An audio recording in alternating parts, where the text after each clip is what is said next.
A parasocial relationship provides the illusion of a relationship with usually a figure in the media, but one that is actually just one-sided. In other words, it's a symbolic, one-sided social tie that individuals imagine with media figures and celebrities, rather. Someone described it when I was reading as imaginary friends for adults, which I thought was pretty catchy. Mm-hmm.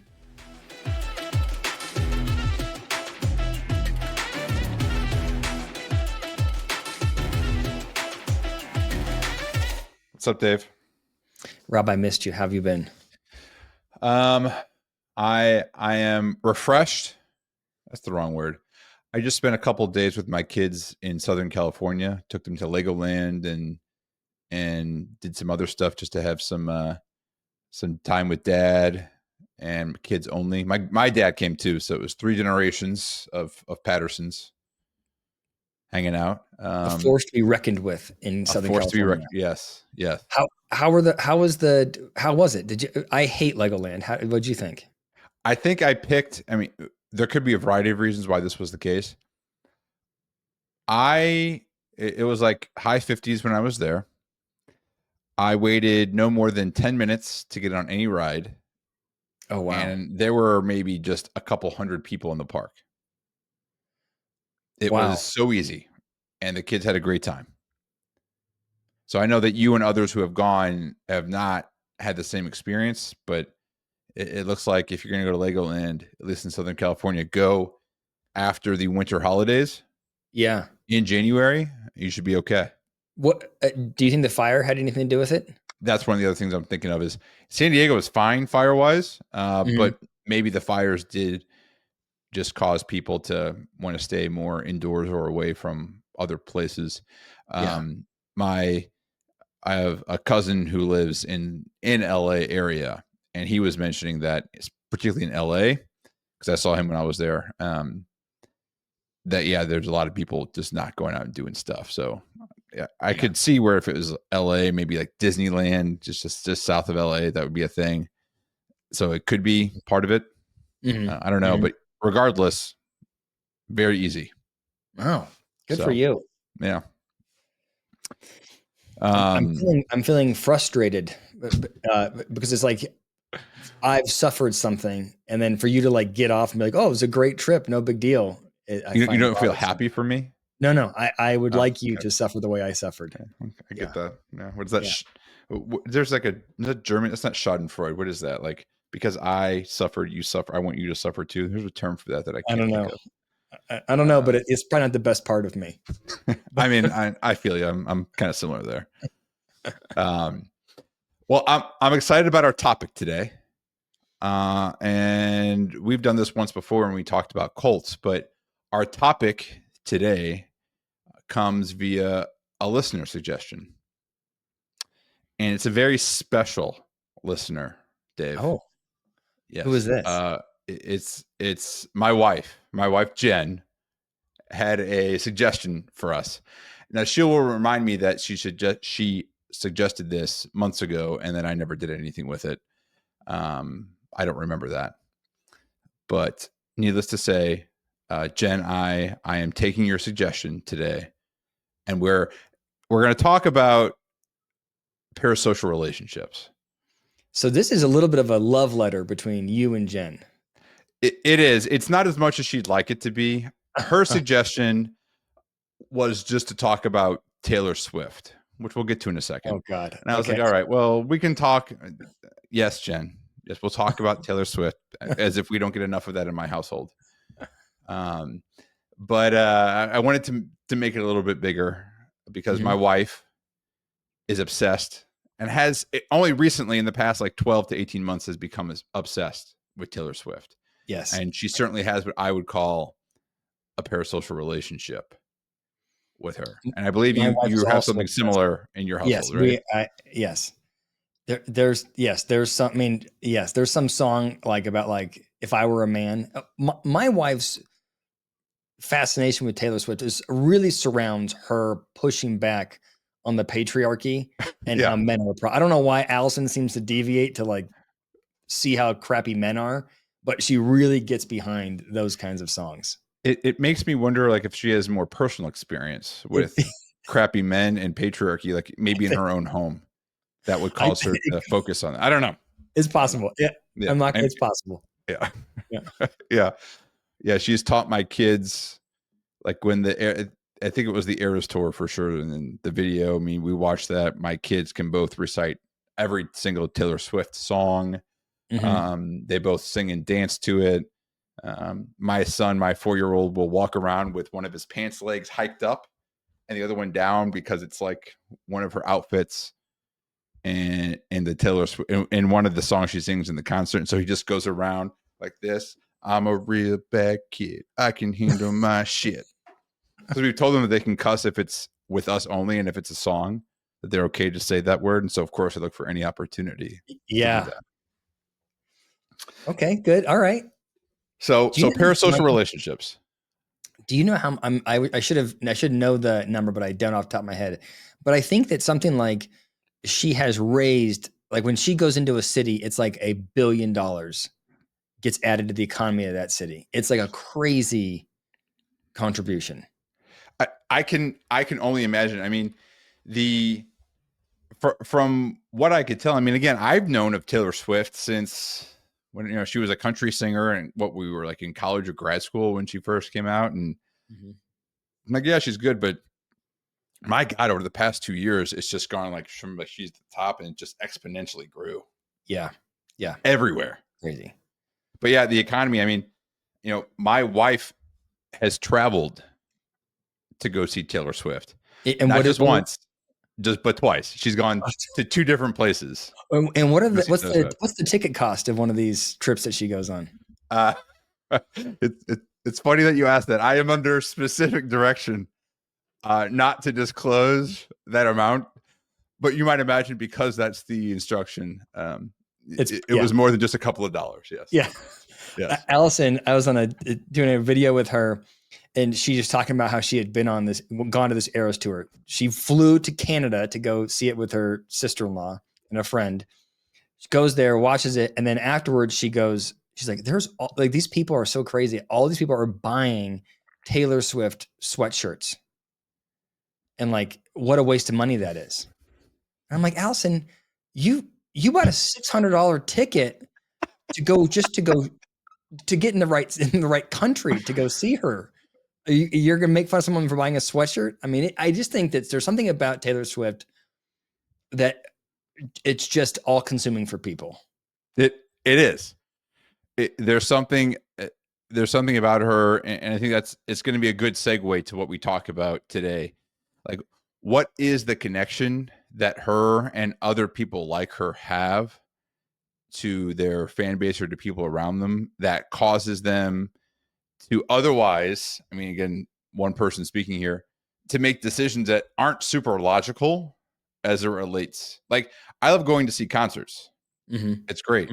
But I mean, to go through all the rigmarole and the cost to do some of this, like it's not something I would do. And I don't know, because I've talked about this with my wife before. I'm like, I don't know that there's anyone that I would want to go see that badly to like go do all this. But that's just me.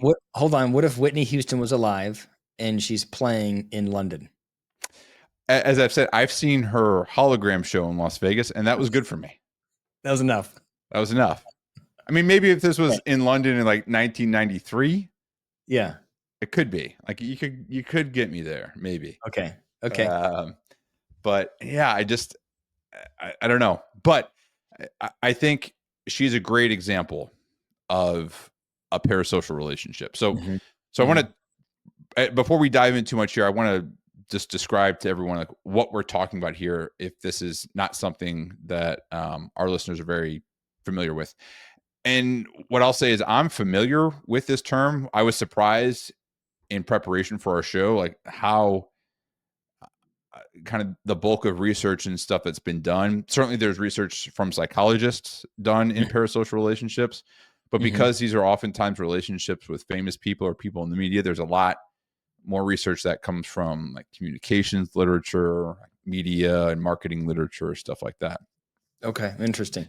Let me just read to you what it is though. So A parasocial relationship provides the illusion of a relationship with usually a figure in the media, but one that is actually just one sided. In other words, it's a symbolic, one sided social tie that individuals imagine with media figures and celebrities, rather. Someone described it when I was reading as imaginary friends for adults, which I thought was Mhm, pretty catchy. mhm. Um, So the idea is that you are so connected to this person that you watch or listen to that you feel like you know them, mhm. even though they have no idea who you are. Yes. So if they make I mean, think about Taylor Swift, right? She comes out and she endorsed Biden, and people were crushed. A lot of people were crushed by her decision to do that Mhm. because they have this relationship with her that's a little bit enmeshed since they Well, don't even know who she is. She doesn't know who they yeah. are. And that's something I want to get to at some point today as well, is because it is a type of relationship. And so, there is just like a real relationship. There can be breakups, and that can be pretty hard for people who get really involved in these types of relationships. Mhm. Mhm. Um, I also want to kind of differentiate what a parasocial relationship is from another concept that's called parasocial interaction. So, relationship is exactly what you were talking about. What I said is like you feel like you're connected to this person over a longer period of time. But because we all engage in media, TV, movies, online, whatever it is, um, there are other types of interactions that can take place. I think this will be important just to distinguish as we talk about maybe some of our own parasocial relationships later on. But parasocial interactions are just interactions we have with people who can't respond back. So an example I read was watching sports and you yell at the ref. That's a Uh, parasocial interaction. Like no one can hear you. My uncle is a Green Bay Packers fan, born in Wisconsin. He is the most mellow person I've ever met. I would imagine if he's not at work and he's at home, 500 words a day, like just really quiet, uh-huh. focused guy. You put a Green Bay Packer game on, out goes Jekyll, in comes Hyde. It's insane. I don't know if you can have a parasocial relationship with a team of people, but there's a lot Uh-huh. of parasocial interactions going around. The amount of screaming and yelling that goes on from him to refs to players to everything is intense. Um, so when I was reading about this, he came to mind first. Is yeah, there are people who you may not have a relationship with any one person or longer periods of time, but you can have this sense of interaction with people, with teams Yep. that can go on for Yep. longer periods of time. Does that make Yep. sense? Totally makes sense. Yeah. Yes. Yeah. Um, Yes. so again, thinking back to Taylor Swift, it makes me think, well, how does this emerge? Like, why do people feel that there's like, how do they develop this connection with someone that Mhm. they've never met? Like, it makes sense if you and I are working together. We worked together for what, 8 or 9 years. Yeah. So we've developed a professional relationship and a friendship over that Mhm. time period. But we get a lot of interaction with each other, a lot of opportunities. My wife and your wife have never met Taylor Swift. Yeah. So as you think about it, how does this emerge? What are some of your guesses here, Dave? I th- well, first okay, let me just first say because maybe I have a like a deviant view of it, but No. because I'm on YouTube and because we're doing a shrink space, I I'm like trying to think about like, well, how do we trigger it? Like what is Taylor Swift doing Mm, that's create so there's one side of it is like, well, what's the kind of person that engage how do you that's like more likely to engage in a parasocial relationship, but also you got to think that Taylor Swift knows what she's doing. So there must be things that she's doing with people that trigger this idea that I know you and that I'm relatable and that you and I are friends and that right. And so I guess I don't have an idea of what it is other than exposure. yeah. You've seen Taylor Swift since, I mean, she's been doing it for 20 years or whatever. So you sort of develop a relationship over time. Um, so yeah, I don't know. I Yeah. get my guess would be when people in celebrity talk about more than whatever it is that they are specifically famous for. So if Taylor talks about, for example, Scooter Braun stole all of Taylor's old That's songs, right. right?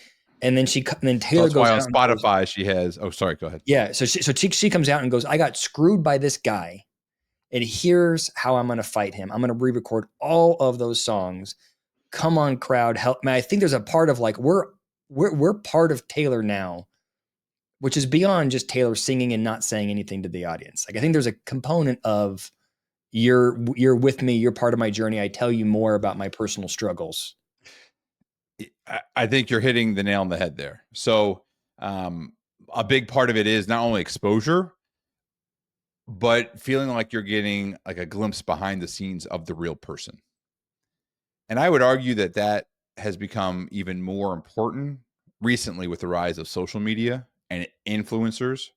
But Mm-hmm. the exposure part and feeling like you're getting some sense of the person has been around for a long time. I mean, like old school movie stars, movie stars of like the 40s and 50s and things like that, right? There were whole, documentaries about them, stories in magazines and newspapers where interviewers would do fluff stories about these people that I think were a lot less genuine, but at least caused them to have some stories out there that align with their brand or what they wanted their brand to be. Mm-hmm. And I think that's the same now, part of being a successful celebrity, music, TV, film, movies, or social media is cultivating people who want to see what you're doing and what you're putting out there. What's interesting about you're just talking about like the amount of exposure or the impact of social media. If I were to say who's more famous, uh, Kevin Hart, or let's just say George Clooney, or Brad Pitt, or Leonardo DiCaprio, right? They're probably all equivalent, or I would give the nod to DiCaprio and Brad Pitt and those people. More established, been doing it for longer than Kevin Hart. But none of them, Brad Pitt, DiCaprio, or Clooney, do social media the way that Kevin Hart does. And so the parasocial relationship with Kevin Hart is very different. People know him, they know his wife, they've seen his kids, they know about him having an affair, they know the impact of that affair, they know how they know because he has shared so much. And I think Yep. that And I think that there's some difference there between like, I don't know where the cut line is, but the everyone you mentioned besides Kevin Hart, right? Those are movie stars. So Mhm. our understanding of them is through the movies, through People magazine back then, whatever it is, like those types of stories. And then Kevin Hart, I mean, he's been around for a long time, but I would say to your point, he seems to be a lot more famous now because of his exposure Mhm. in social media. Because I wouldn't put him in the same echelon as a movie star, but I would certainly say he is as famous Yeah. as Yeah. those other three are, but Mhm. for different reasons. Mhm. And so I think that there's a trend here for people who are famous now and they maybe who are kind of new famous, is they Mhm. engage a lot more in this social realm to try to Yeah. come across as genuine or transparent, Mhm. regardless of whether they are or not. Yeah. Yeah. I'm thinking about you brought up the Packers. One of the places that I travel to for work is Appleton, Wisconsin. Mm-hmm. And I think I've never completed like an Uber drive or Uber ride in Appleton and not heard about how horrible Aaron Rodgers is as a person Uh-huh. because he doesn't treat his family right. Yep. And they don't like the relationship he has with his mom. And I'm like, why would you care at all about that? But it's because his family has been on reality TV. He's telling everybody about his ayahuasca trips. And so he's been open kimono and created these Yep. relationships where people like the parasocial relationship isn't always positive. It can be positive or negative, but people feel like they know him Right. and Yeah. evaluate him and his Yeah. family. And I think it's a good point is it doesn't always have to be a relationship with someone you like or respect. Yeah. Yeah. So, thinking a little bit more about the types of people, we've talked about media celebrities, but there are other people, Mhm. social media people. I think Joe Rogan was on what was the show he had on, like, Fear Fear Factor? factor. Yeah, Hmm. right. I mean, he was fine then, but he was nothing like he is now with a podcast. Yeah. Yeah. Um, I think political figures, certainly. I mean, Trump is a great example of someone who people really identify with, who feel is genuine, things like that. I would say on the other side of the aisle, Obama was another um, Hmm. political figure like that who people really identified with. So I think this can cut across a lot of different um, types of media and outlets in that way. Yeah. What are some others? I'm trying to think. Yeah. Well, I think athletes. I was just trying to think of if you Athletes, yeah. compare contrast the kind of relationships that people feel they have with like Steph Curry of the Warriors or LeBron James versus Michael Jordan. All equal, you could argue, top basketball players, but Yeah. Steph Curry's been on a reality TV. Michael Jordan's doing movie. Like there's an effort via social media to be known. Um, so I think Patrick Mahomes much more relatable. So I would say yes, athletes, politicians, movie stars. I think there is a big creator ecosystem where people on YouTube. I mean, Yeah. that's what YouTubers are really. The best YouTubers are very good at harnessing an audience. You know, Yeah. I mean, influencer. I first heard of Mr. Beast like 6 months ago. I never heard of that person. I think you are the one who told me about him for the first time. Mhm, mhm. And then look online, he has like 200 million followers or something like that. It's something crazy like that. Yes. Yeah. Yeah. And I think that's the funny thing is, you know, not to go off on a tangent, but fame is very different now than it used to be. Because even going back to those examples, like Clooney, Brad Pitt, whoever else you said, like most people who weren't living under a rock know who those people are. Hmm. But I think it's funny that there is someone who garners that much attention and following, like Mr. Beast, and maybe I'm now living under a rock, so maybe the issue is me. But I imagine it's not that someone can be that have that much of a following, but there's huge segments of the population that have no idea who he is. Yeah, I guess that's what's different. I mean, I think, and I'll be curious what you think if it's better or worse, but that's probably what really makes the relationships deeper is, Yeah, 20 years ago, um, or 30 years ago, Dustin Hoffman would have been forced on you. If you are alive and you're watching movies, you're gonna see Dustin Hoffman, whether or not you yeah, really resonate with him. right. Now with YouTube, you can go, there's a constant sort of just barrage of different creators. And so you can find someone that really fits your like value system, your identity, your interests. And so I wonder if we create closer bonds because now we have the ability to really pick and choose who we spend our time with virtually, you know? It's funny you're bringing this up because I had kind of a conversation that was in alignment with this with my dad when we were out in California last week. But I mean, I remember a time growing up in the 80s and 90s where, like, if you mentioned Seinfeld, oh, you see Seinfeld Yeah. last night? Sure, Yeah. yeah. Like it was funny this happened, and that was a show that and I'm making these numbers up, but even like a bad show had like 35 million people watch an episode. Yeah. Right. Right. So you're right. There were fewer options. So you go Hmm. back in the 60s and 70s, at least on TV, right? 5 channels. Then you get cable, tons of channels, more options, fewer viewers. Now you move on to where we are now, like who pays for cable? Like Yeah. who's doing that? Now we have, we're paying the same amount, but now we have all Hmm. these streaming services and things like that. And there's tons of content, but then the amount of shared content that we all look at is decreases significantly. So we have more curated content, Hmm. but we have less shared content. Yeah. And it Yeah. does make me think about, I know we're going off on a tangent here, but it does make me think about, you know, you know, especially when people in society talk about, well, we're coming apart as a society that, we have different values and things like that. I wonder, is that a symptom or a cause of that? Hmm. The upside is everyone is tailored, everyone feels heard and in line with their values. But the downside is now we're in, there were always echo chambers and bubbles, but now there are tons of them. Yeah, I think that it's probably both. It's probably both a symptom and a cause, but it leads to us separating.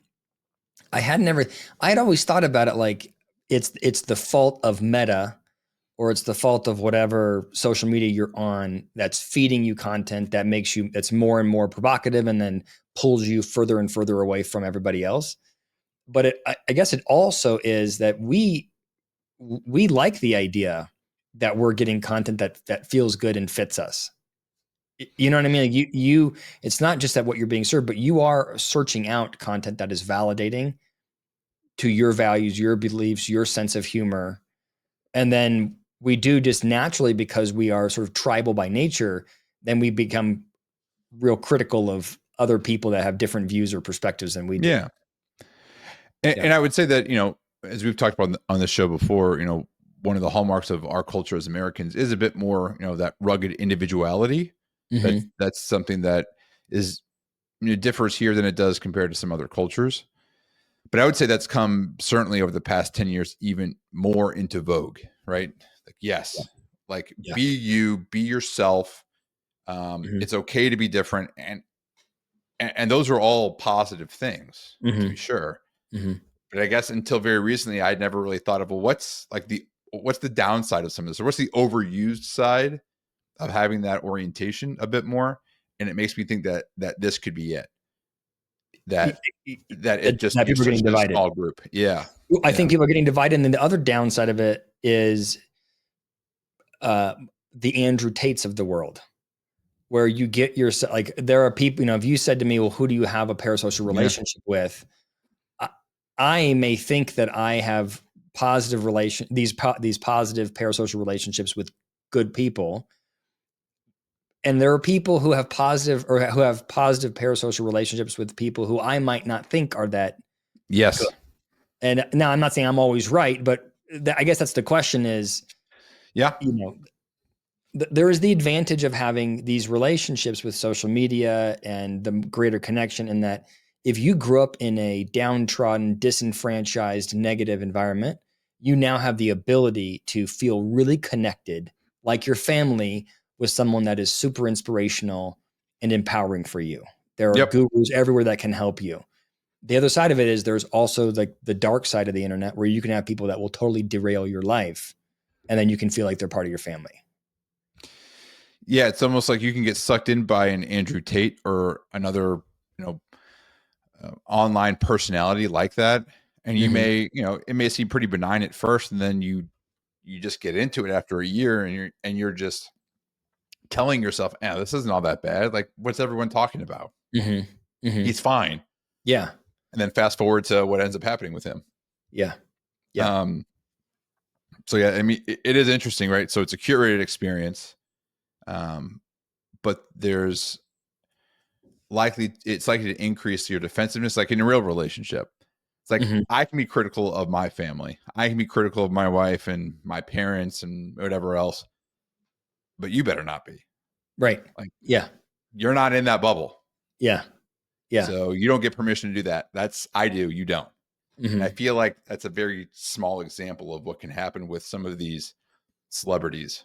Oh, I see what you're saying. Okay, so if I have a positive relationship with Trump, I can say like, "Oh, I don't love what Trump just did." But if you don't have a relationship with Trump, if you're on the Right. Biden side or the Harris side, and you start talking about, I'm going to be like, "Oh, well, you're the devil." Then that creates that's it. I hadn't thought Yeah. about I'm that. That's attacking probably your it. tribe.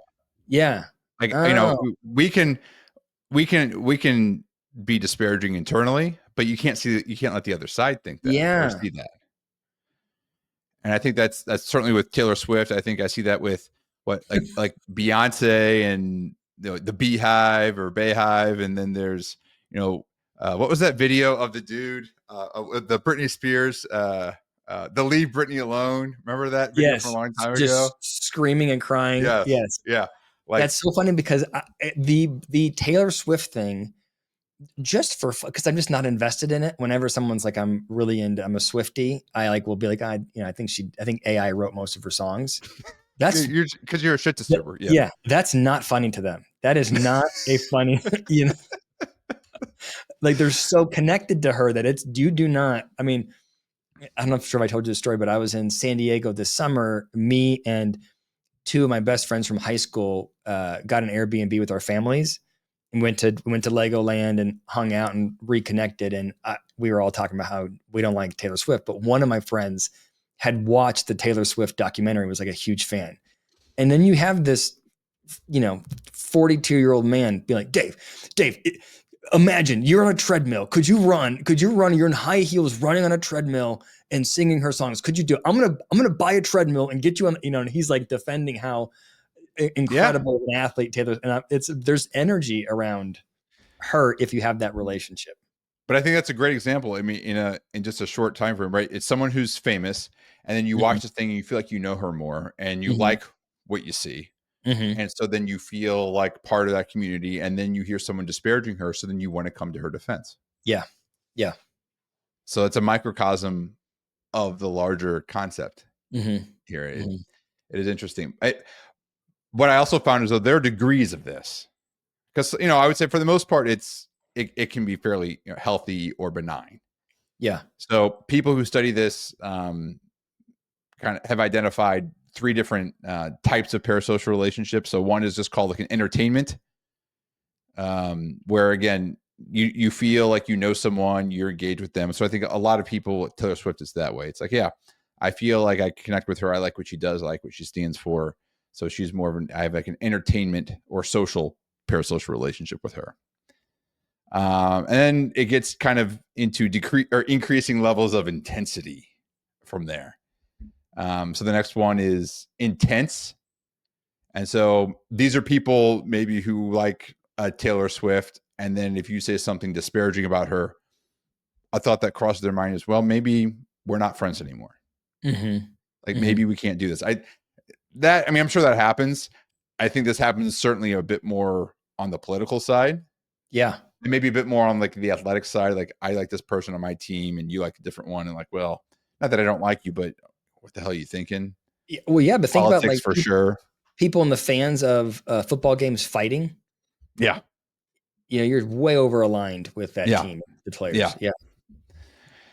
And then the most intense is called borderline pathological. This is stalking. What is this one? I mean, certainly stalking. I think examples that came across. One example is John Hinckley, who tried to assassinate Reagan, and he said he did it to impress Jodie Foster. I mean, that's some pathological shit. That feels unhealthy. It feels unhealthy. Yeah. I was also reminded, have you ever seen that movie from the early 90s, Misery, with Kathy Bates?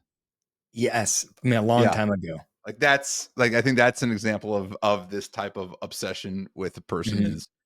She kidnaps him and breaks his ankles, but so there's different levels here of type of relationship. And I would say, again, for most of these folks, it's pretty healthy, but it can dive into unhealthy side pretty quickly. So what was there research on what kind of person? Like, are there things that put you at risk for, and maybe not risk is the wrong word, but make it easier for you to develop a parasocial relationship with somebody? Yeah, and so there's a couple things. So, and some of this is mixed from what I saw, but the research has found that younger people are more likely to develop some of these more intense feelings with these parasocial relationships more quickly. So, if you're younger, and that can be a benefit. So one of the benefits of this is, as you think of how people develop over the course of their life, one of the stages of development, you start to detach a bit more from your parents or your family to try to develop your own identity. And the people who research this would say, well, that's a positive outcome of having a parasocial relationship, is you start to identify people that you like or value in some other way that may be different from the values that you grow up with. So that could be a good thing. But younger people may be more prone to that over time. There's some research that would also say that the older you are, the more likely you have more, or excuse me, the older you are, the more of these relationships you might have, but that just might be a function of time. Oh yeah, yeah, yeah. Just yeah, you're more exposed to more people. Yeah. Mm-hmm. There's also some differences, male and female differences. In general, again, this was mixed, but when I looked at some research, women are slightly more likely to engage in parasocial relationships than men are, but men still do. And the types of people they engage with are different. So, from what I found, men are more likely to engage in parasocial relationships with men who are older than them. There's like it's like an authority figure or some sort of like person who can teach them something. So the Mm-hmm. example is sports oftentimes. Mm-hmm. So I may, as a 12-year-old, really emulate this 35 or 40-year-old athlete. Or, I may be, in college and really emulate this tech entrepreneur or business person or something like that. Yeah. Whereas women or females are a bit more likely to have parasocial relationships with people who are closer to their own age. And so you see like a Taylor Swift would be a good example of this, and maybe not so much anymore, but I guess for my wife it probably is true, right? She's 40, and I don't know how old Taylor Swift is, late 30s. Yeah. Um, Yeah. but there's something even with those younger girls, they're more likely to feel connected with people who are closer to their own age as opposed to women who are older, Why? significantly Why do you older than think them. that difference exists? That's There interesting. was there was some research that I found that just said because men are tending a bit more to look for that direction and less likely to ask for it, and so they just try to seek it out on their own. Mm-hmm. And so they may look for someone who's been there or something like that to see, all right, well, I want to follow this path, how do I do that? Mm-hmm. Where younger women or girls are looking for more of that kind of connection now, for that support now, and they feel like engaging these relationships it can kind of serve that need for them in the moment. Mm-hmm. But a lot of what I read was kind of mixed. There does not seem to be a kind of a consistent and a reason or rationale behind it. I mean, it seems Does I'm that make trying to think. sense? It does, and I wanted you to say the offensive thing, not me, and so, but What's I'll the say it. offensive thing? Well, I'm worried. I'm trying to. I'm asking. I'm going. Is this offensive? But what I'm thinking is that men are more interested in performance and how do I perform better, whereas women are more interested in relationships and how do I feel connected to people. Sure. Is that a fair? I mean, I think stereotypically, I would say they're probably more oriented that way. I think again that would be closer to the alignment of what we're seeing on here. Now, again, that's not, Mhm. of course, indicative of every man or woman here. Right? We're just looking at trends. Yeah. Um, but yeah, I would say that that's fairly accurate, Mhm. um, kind of overall from what I saw. Yeah. But in both cases, the relationship, those parasocial relationships are serving a need. Yeah. Like it doesn't happen by accident. It's because you're wanting the relationship Well, for you may be wanting the relationship. It can sometimes just happen again by mere exposure. hmm So you're exposed to someone online, like, oh, that's an interesting thing this person hmm said or put out there.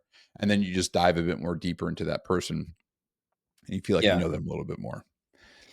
And What that, here? Oh, sorry. So here's what I was just thinking about, just as far as like the need piece is when I was in. I might get the ages a little bit wrong, but when I was in my master's program, I read Tim Ferriss's book, The 4 Hour Work Week, yep. and I don't know if have you read that book before. I've not read it. I'm You, familiar you with it. you know about it, but the whole idea is essentially buck the system and create the life that you want. Do the things that you want to do. And at that phase of my life, when I was in school, going like, "Oh my gosh, am I really going to go through 5 more years of school and be a therapist?" And I was like, "I'm not. I'm worried I'm not going to be able to support my family. I'm worried that it's going to be emotionally overwhelming for me." I was like, sort of stuck trying to figure out what do I want to do. And that book was really powerful to me. I then have recommended it to so many people, and it's never mind blowing to anybody else. After I read his book, like 2 years later, I read I think it was The Power of Now or something from Tony Robbins, which is a really well-known like motivational speaker's book. Mhm. And I read it and I couldn't even get through it. I had just zero interest. And I don't know if it's because, and I definitely looked up to Tim Ferriss, probably still do as a parasocial relationship. But I wonder if at that phase of my life, I needed it. I was looking for guidance. Whereas when I was reading Tony Robbins, that was no longer what I needed. And so it Yeah. didn't resonate with me. No relationship was developed. I'm just like not that interested in Tony Robbins, even to Yeah. this day. Yeah. So, I mean, I think there is a time and place component to all of this as well. Mm-hmm. Mm-hmm. And it can change, right? You can be just like in real relationships, you can Yeah. engage in a relationship with someone for sometimes a long period of time and then it ends for Mm-hmm. one reason or another. And so it can be difficult when it ends or pretty easy if it ends. But that can happen as well. Yeah. And I think part of what you started talking about gets at the benefits. So it can help, again, younger folks, adolescents, and even other folks. Like I would say, particularly, we were talking about different subgroups before, but there are different populations of people who engage in parasocial relationships with people who are going through something very similar to them. So if you look at, like, there's a lot in there about like LGBTQ folks, and they will engage in parasocial relationships with other famous people or influencers who are also in that community, because Mm-hmm. there's a common experience that they may not have in their own personal life, but they feel like they can connect with this person about, Yep. which can be really powerful. And Yep. so that can certainly one of the benefits, assuming that the person they're engaged in that relationship is also kind of supportive and pro-social and stuff like that. It can be really helpful. Mm-hmm. Um, it can also be for folks who are just a bit more like reserved, introverted, a bit more just socially anxious. Most of us still want relationships. It's just easier or more difficult for some, and so having some of these relationships can help fill a void that Yeah. folks who are a bit more anxious aren't as able or comfortable pursuing. Mm-hmm. Um, What do you think about like gurus? Like what do you mean? there's all these people on YouTube or all these authors that write books.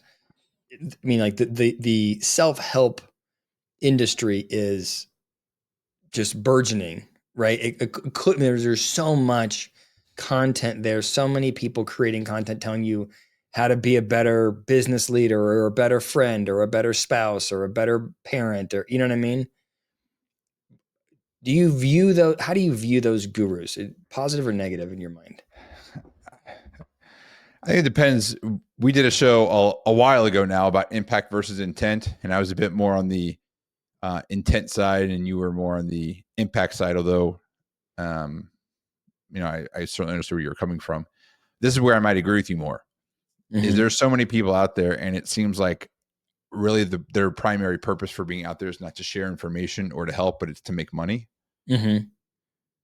Yeah. And so I tend to be fairly skeptical of a lot of those types of people who I think are more likely to be selling snake oil as opposed to really knowing what they're talking about or helping people, or at least having a more nuanced conversation about what they're saying. So Mm-hmm. it's a broad brush. Yeah. I would say skeptical is my initial orientation to that. What about you? Well, I think also skeptical, and I mean I would say skeptical, and I almost resent a lot of the content because I just vehemently disagree with it. But I also think that I sort of think that no matter what you do, you are going to look for mentors to help you get where you want Yeah. to get. And I think some people don't have the access to it, and so in Mhm. that way, I think like one that I'm thinking of that a lot of people find really empowering is David Goggins. Do you know who David Goggins is? I've heard him. Yeah, I've heard him on interviews and podcasts and Yeah, stuff like right. that. So I've talked to people that are ex special forces guys, veterans, and they're like, I'm not interested in him at all. But those people, if you're special forces, you've had a lot of military leadership that has acted as a mentor to you. But if you're some kid in Los Angeles that's never left the city and you've never done anything, it maybe is really inspiring for you to have this guy who's acting as a guru. And so I kind of think it's, I don't know, I'm skeptical of it, and I do think it serves a positive purpose a lot of times. Right. I think the downside is it can be very self-serving. Yeah, so I guess the people who do it for that reason. What does it matter? Does it matter if, like all of the like the parenting industry just drives me crazy. I'm going to tell you how to raise your kid, even though I have no data supporting, and nobody does, by the way. Like the idea of doing good research on how to parent is ridiculous to me. But let's just say that, right? I'm going to tell you that you should do a no cry baby. Right. And here's all this data saying that your child should never cry. They should sleep in your bed, give them their every need, and they're going to have a really positive, a great self-esteem. Now, there's no research really supporting what you're saying. And there's no context. And there's no research, there's no context. I mean, I would love to know the outcome of your child, both from like a financial standpoint, from a relationship standpoint, from a professional standpoint. Like there's all kinds of, the data is not there, but I am incentivized to have a very extreme view as a parenting coach or mentor to get you to buy my book. Sure. And be that or create a parasocial relationship with you. Yep. But I guess the question is, but even though it's like in my mind, clearly designed to make money, is it good though? Like, because it does give parents an orientation towards how they should treat their kids. It does provide support, Yeah. And I think the parasocial relationship and kind of self-help connection is a good one, because I think like anything else, it might not be an answer. It may be a place to start. It's not a place to end. Mm-hmm. So when you read these books or you engage in these relationships with these famous people, and you like what they have to say, all right, well, why? What is it about them? What do I like? Or what can I now do with some of this information? Again, this is a tall order for some people to engage in that type of thinking, but that's, I think, one of the ways it can be beneficial. But I imagine there are a lot of folks who don't engage at that level. Mm-hmm. Mm-hmm. And they just kind of go blindly into it. Well, this is the answer, and it's going to work or not. Mm-hmm. So, well, Dave, I mean, that's what I wanted to talk about parasocial relationships, but I have one more question. You started to answer this a little bit. Do you have any of these now? You mentioned, what's his face? The writer, Tim Ferriss. Mentioned. Yeah. Tim Ferriss. Yeah. I think I have one with Tim Ferriss. I think we'd be great friends. If he knew me, he would love me. Tim, if you're listening. Tim, if you're listening, I would love to have a social relationship with you. I think most of what I listen to is comedians. And I think I have parasocial relationships, like with a guy, you know who Bert Kreischer is? Mm-hmm. I love everything Bert Kreischer.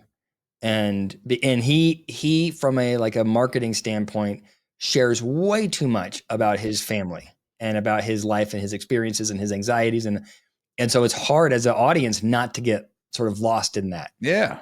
I think I do also with, there was a time there where I had to drive an hour every day back and forth to work, and I would listen to Adam Carolla every day. And I got, I felt like he was on Loveline, right? Is that, no? Yes. Is that his show? Okay. He was on Loveline. I remember as a teenager watching Loveline.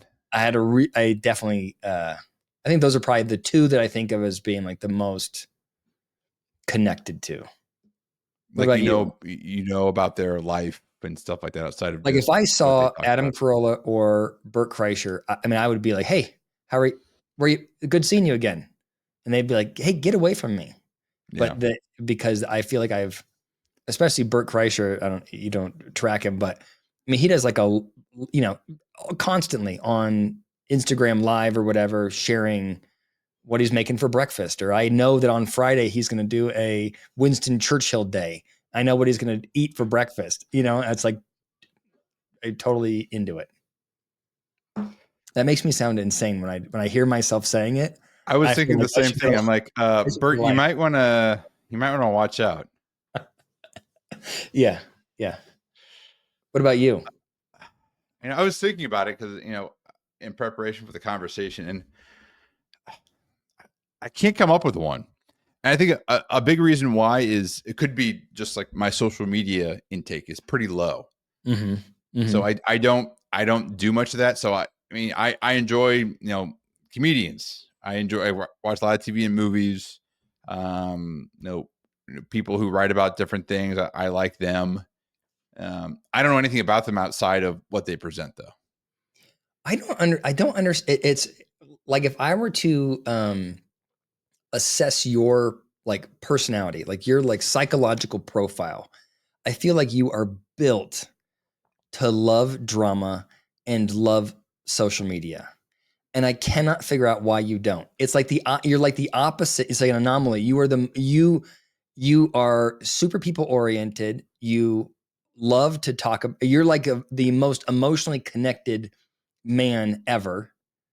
And then but you're not interested. I don't understand why you don't want external gossip. I don't get I it. mean, again, don't say I don't like gossip. It's certainly like that. I don't care to gossip about like people and shit that I don't really know anything about.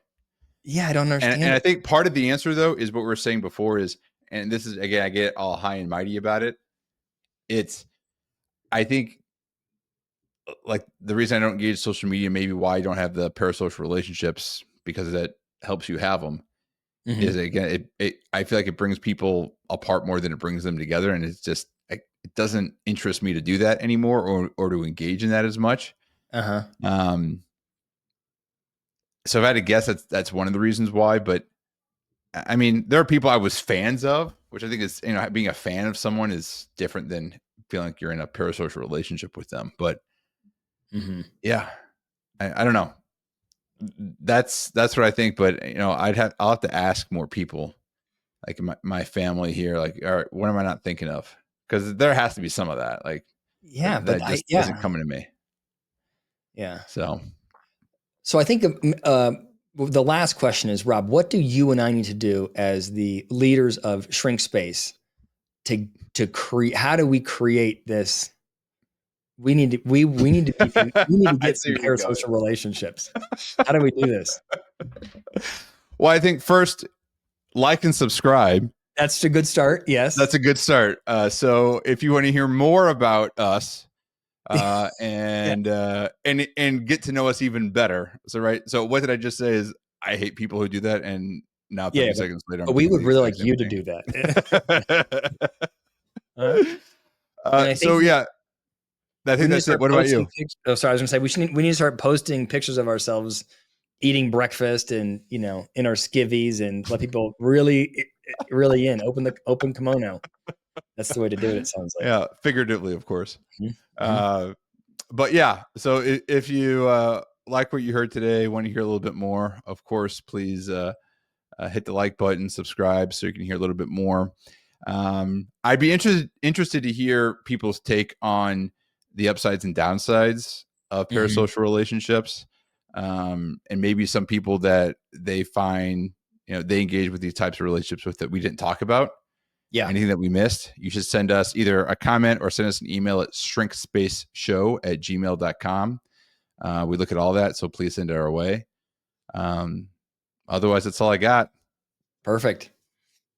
Thank you, All right, Rob. everyone. Later, Dave.